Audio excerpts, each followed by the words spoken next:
So I was raised to always believe in God. You could say I was raised in a Christian home. It was very much a broken home though. My parents were always arguing. There was always tension between my brother and my sister and I. Not a very nice environment to grow up in, and it made me very much an introverted person. I was very shy, never wanted to rock the boat, never wanted to be the centre of attention, didn't want to cause a problem, so ended up keeping myself very much to myself, which then got me into problems when I got to school because I'd never stand up for myself, and so the people that I would call my friends became my bullies and did some not very nice things to me, would force me to do things that I didn't want to do. It made me feel very alone, like I had nowhere to go, nowhere to turn to.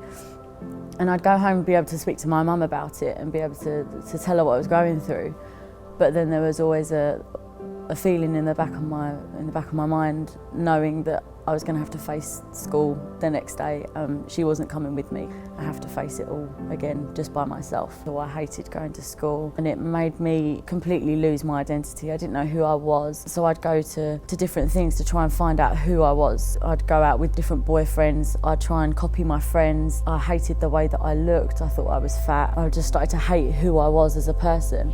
And so because of that, I'd go out with different guys and get heartbroken every time we'd break up, start getting drunk to try and come out of my shell more and to try and be this person that I really wasn't. And because I hated the way that I looked and who I was, I then started to make myself sick after eating big meals, trying to not put on any more weight, trying to slim down, and I became so obsessed with the way that I looked. This constant feeling of loneliness kept developing and building every time I'd go down a new level. I then started to cut my arms, just trying to feel a worse pain than how I felt already. So that was kind of the lowest place that I think I could have ever felt.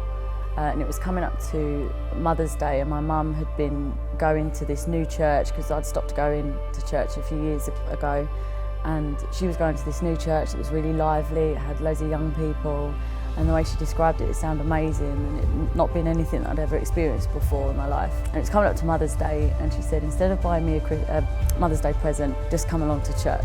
So me, my brother and my sister thought that was a really good deal, so we came along on a Sunday morning, and the thing that got me the most was just how friendly and how happy all the people were. Pastor Jay, who was preaching on the day, was telling really funny jokes, and everyone seemed to be enjoying themselves and having a good time, and I'd never experienced that at church before, and it just seemed like a really, really cool place to be. I kept coming along because there was something that was drawing me back, really attracting me to the church, so I'd keep coming every week. And there came to a point when I realised that my whole life I had always believed in God and believed that God was real and that He was out there, but I never had a relationship with Him, and I thought just believing in God was enough.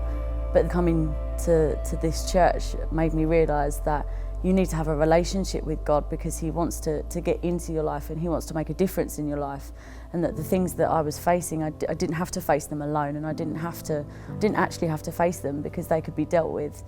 And so I came to church and I gave my life to Jesus, and I've never looked back. The more I was coming along to church, I began to realise who I was, and I found my identity in God, and it made me start to realise that all the things that I'd gone through in the past, I no longer have to go through, and I'm no longer on my own because Jesus is with me. Things just started to sort themselves out, and I felt like my life was being unpicked and put back together again, and I discovered who I am.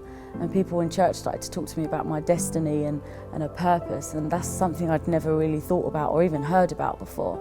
And so the fact that there was a God who not only wanted His own personal relationship with me, but He also had a plan and a destiny for my life and things that He wants for my future was a foreign concept for me. And from then on, I've never felt alone. I've never felt like I'm limited by the things that have gone on around me or the things that have happened in my past, and really truly experienced freedom like I've never experienced before. Amazing. Now I'm the youth pastor of the church, I'm the young adults pastor of the church, along with my husband, and it's such an incredible opportunity to be able to see God doing such incredible things in other people's lives. Serving in the church and being a leader in the church is one of the most fulfilling things I've ever done, and it's all part and parcel of the purpose that He had for me. So that was me and my experience of what God's done in my life, and I know that if He can do it for me, He can do it for anyone, regardless of your situation, of your background, or anything that's happened in your past.